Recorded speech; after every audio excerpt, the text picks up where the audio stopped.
রাজ্যের চা শ্রমিকদের জন্য একটা খুশির খবর, বাড়ানো হয়েছে তাদের মজুরি। এমনই বিষয়ে কিন্তু এবার চা শ্রমিকদের মধ্যে উৎসাহ লক্ষ্য করা গেছে। অবশ্য বিপ্লব কুমার দেবের পর ডাক্তার মানিক সাহার সরকারের আমলে যুগান্তকারী এই সিদ্ধান্ত। বর্তমান বিজেপি সরকারের আমলে 84% মজুরি বাড়ানো হয়েছে।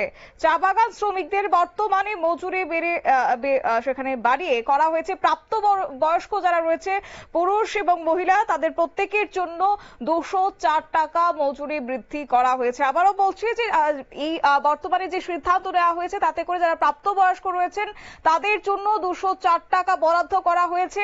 এছাড়া অপ্রাপ্ত বয়স্কদের জন্য কিন্তু 102 টাকা মূল্য নির্ধারণ করা হয়েছে।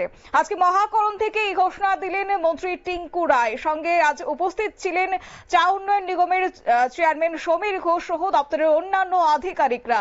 গোটা বিষয় নিয়ে আজকে মন্ত্রী টিঙ্কু রায়ের বক্তব্যে কি রয়েছে বিস্তারিত শুনুন।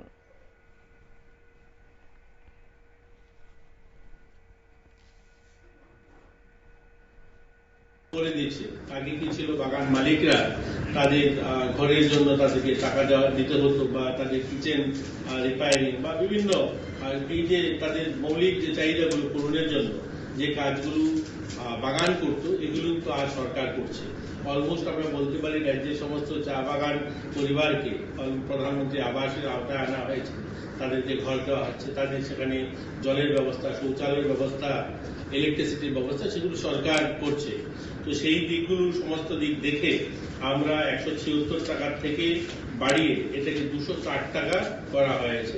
আজকের পর থেকে যখনই গভর্নমেন্ট অর্ডার বার করবে তারপর থেকে 204 টাকা এখন থেকে আমাদের চা শ্রমিক যারা রয়েছে তারা পাবে। হ্যাঁ, তো এটা এপ্রিল থেকে ওনারা ডিসিশন নিয়েছেন যে 204 টাকা তারা পাবে। এবং অপ্রাপ্ত বয়স্ক যারা রয়েছে, যারা যেখানে 88 টাকা পেত, তারা 102 টাকা পাবে। এবং পরবর্তী পর্যায়ে উক্ত সুপারিশ মূলে রাজ্য সরকার নিম্ন উল্লেখিত খালি চা বাগান কর্মরত শ্রমিকদের ন্যূনতম মজুরি বৃদ্ধি অনুমোদন প্রদান করছে, যেখানে প্রাপ্তবয়স্ক পুরুষ এবং মহিলা দৈনিক 204 টাকা এবং অপ্রাপ্ত বয়স্কদের জন্য দৈনিক 102 টাকা। এটা হবে এখান থেকে। আপনারা শুনলেন মন্ত্রী টিঙ্কু রায়ের বক্তব্য এবং বিগত দিনে যে বরাদ্দ করা হয়েছিল চা শ্রমিকদের জন্য ভাবনা চিন্তায়, সেক্ষেত্রে এবার তা বাড়ানো হয়েছে। এই প্রসঙ্গে যাব, আমাদের সঙ্গে যুক্ত হয়ে গেছে প্রাক্তনের সাংসদ অর্থাৎ বর্তমান বাম শ্রমিক নেতা শঙ্কর প্রসাদ দত্ত। আপনাকে শুরুতেই নিউজ ভ্যানগার্ডের লাইভে স্বাগত জানাচ্ছি। ধন্যবাদ। আজ যে ঘোষণা করেছে মন্ত্রী টিঙ্কু রায়, তাতে করে শ্রমিকদের মজুরি বৃদ্ধি করা হয়েছে, প্রাপ্তবয়স্কদের জন্য এক মজুরি এবং অপ্রাপ্ত বয়স্কদের জন্য এক মজুরি। কি বলবেন, এই যে মজুরি বৃদ্ধি করা হয়েছে তাতে করে কতটা খুশি এখন চা শ্রমিকরা? না, এটা তো একেবারে অমানবিক। এই বৃদ্ধি যেটা ঘটেছে একেবারে অমানবিক। আমরা বলছি যে 7 বছরের উপর হয়ে গেছে। 2017 সালে মজুরি বেড়েছিল, 176 টাকা হয়েছিল, বামফ্রন্ট সরকারই করে গেছে। এরপর এই যে 7 বছরে ধারাবাহিক ভাবে নিয়মিত 6 মাস পর পর মজুরি বৃদ্ধি গিয়ে ব্যবস্থা আছে, ভিডিএ, ভেরিয়েবল ডিয়ারনেস অ্যালাউন্স, যেটা শ্রমিকদের ক্ষেত্রে কার্যকর হতে পারত, সেই জায়গাটাতে এটা তো করা হয়নি। উপরন্তু 7 বছর পরে বলা হচ্ছে এই যে সামান্য কিছু বাড়ানোর কথা। আর এটা কার্যকর কবে হবে এটাও কোনো ঠিকানা নেই। কারণ আমরা দেখেছি বামফ্রন্ট যেটা চালু করে গিয়েছিল, বিজেপি সরকার আসার পর এটাকে কার্যকর করার জন্য, রূপ দেওয়ার জন্য বিন্দু মাত্র ভূমিকা গ্রহণ করেনি। এবং হাইকোর্ট যখন এই সম্পর্কে চাপ সৃষ্টি করে, তারা যখন বলে যে এই যে বামফ্রন্ট সরকারের ঘোষিত সিদ্ধান্ত এটাকে কার্যকর করতে হবে, তখন বাধ্য হয়ে কিছু সংখ্যক মালিক সেখানে এটাকে কার্যকর করে। এখানে সরকারের কোনো ভূমিকাই ছিল না মজুরি বৃদ্ধি কার্যকর করার ক্ষেত্রে। আর এখন যে বৃদ্ধি করা হয়েছে এটা ন্যূনতম।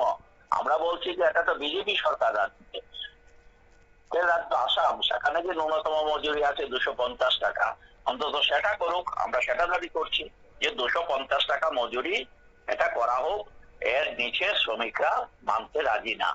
শ্রমিকরা বলছেন যে আমাদের 250 টাকার নিচে আমরা নেব না। আজকে চা বাগানগুলোর অবস্থা খুবই খারাপ। গ্র্যাচুইটি পাচ্ছে না, প্রভিডেন্ট ফান্ড পাচ্ছে না, লুট হয়ে যাচ্ছে। চা বাগানে যা কিছু সম্পদ আছে, যা কিছু টাকা পয়সা আছে চা শ্রমিকদের জন্য, যেটা সেখানে বাগানে জমা হয়েছিল, বিশেষ করে কোঅপারেটিভ বাগানগুলোতে, সবকিছু বিজেপির লোকজন তারা সবটা লুট করে দিচ্ছে। এটা একটা লুটের সরকার। তারা শ্রমিকদের কথা ভাববে কি করে? তার জন্য অমানবিকভাবে এই কথা আজকে বলছে। আমরা এর প্রতিবাদ জানাচ্ছি এবং আমরা বলছি যে 250 টাকার নিচে মজুরি আমরা মানতে রাজি নই। একেবারে। তবে বর্তমানে রাজ্য সরকার বলছে উৎপাদনের দিকে বিশেষ জোর দিচ্ছে এবং বিশেষ করে শ্রমিকদের কথা ভাবনা চিন্তা করছে। তবে সেক্ষেত্রে সমাজে যে বর্তমান অবস্থা রয়েছে চা শ্রমিকদের, এতে করে যে আজকে বৃদ্ধি করা হয়েছে, আগামী দিনে কোনোভাবে কি তাদের প্রভাব ফেলতে পারে চা শ্রমিকদের? না, ওরা তো মুখে কথা বলে একটা, কাজ করে আরেকটা। ওরা বলেছিল 1 বছরের মধ্যে চা শ্রমিকদের সবাইকে জমি দেবে, পাট্টা দিয়ে দেবে। আজকে ক বছর গেল বিজেপি সরকার এসছে, তো সেই জায়গাতে মাত্র অল্প কয়েকজনের হাতে, তাও 3 ঘন্টা বামফ্রন্ট সরকার সিদ্ধান্ত নিয়েছিল 3 ঘন্টা করে জমি দেওয়া হবে চা শ্রমিকদের। সেই জায়গায় এই বর্তমান সরকার মাত্র 2 ঘন্টা করে জায়গা অল্প কয়েকজনের হাতে পাট্টা তুলে দিয়েছে, বাকিদের কোনো খবরাখবরই নেই। তাহলে ওরা মুখে যে কথা বলে সেটাকে বাস্তবায়িত করে না। এটা তো সারা দেশের অভিজ্ঞতা, আমাদের রাজ্যের অভিজ্ঞতা। স্বাভাবিক কারণে চা শ্রমিকরা দারুণ ভাবে এই সরকারের কাজকর্মে ক্ষিপ্ত আছেন। চা শ্রমিকরা আগামী দিনে এর বিরুদ্ধে ব্যাপক আন্দোলন গড়ে তুলবেন এবং তাদের মজুরি বৃদ্ধির দাবি সহ অন্যান্য দাবিতে আগামী দিনে তারা কর্মসূচি পালন করতেও চলেছেন। আগামী 24 তারিখ চা শ্রমিকরা মাঠে নামবেন। মাঠে নেমে সরকারের এই যে অমানবিক সিদ্ধান্ত চা শ্রমিকদের ক্ষেত্রে, এর প্রতিবাদে এবং 250 টাকা মজুরির দাবিতে তারা মাঠে নামবেন। তবে কি আপনি মনে করছেন যে 7 বছরে এই যে পার্থক্যে আজকের এই মজুরি বৃদ্ধি, তাতে করে আগামী দিনে চা শ্রমিকদের জন্য এটা কোনো রকমের ন্যায়সঙ্গত মজুরি করা হয়নি? না, বিন্দুমাত্র না। আমাদের দেশের মজুরি নির্ধারণের একটা পদ্ধতি আছে, কনজিউমার প্রাইস ইন্ডেক্স। সেটাকে দেখে এবং বাস্তবতা দেখে আমাদের মজুরিটা বৃদ্ধি করা প্রয়োজন।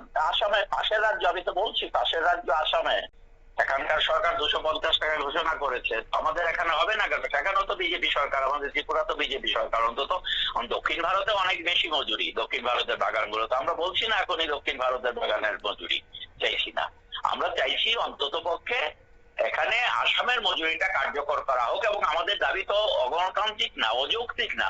176 থেকে 7 বছরে আমরা যদি 10 টাকা করো প্রতি বছর ধরা হয়, তাহলে মোট 250 টাকা হয়। আমরা তো অযৌক্তিক দাবি করছি না। একেবারে। অসংখ্য ধন্যবাদ আপনাকে। ধন্যবাদ। আপনারা শুনলেন বাম শ্রমিক নেতা শঙ্কর প্রসাদ দত্তের বক্তব্য। অর্থাৎ বর্তমানে যাদের প্রাপ্তবয়স্ক যারা রয়েছেন তাদের জন্য 204 টাকা মজুরি বৃদ্ধি করেছে এবং পাশাপাশি অপ্রাপ্তবয়স্কদের জন্য 100 টাকার ওপরে বৃদ্ধি করা হয়েছে।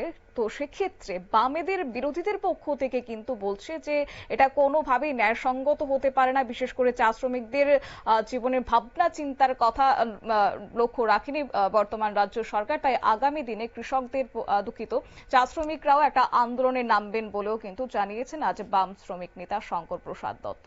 নিয়ে নিচ্ছি ছোট্ট একটি বিজ্ঞাপন বিরতির সঙ্গে থাকুন।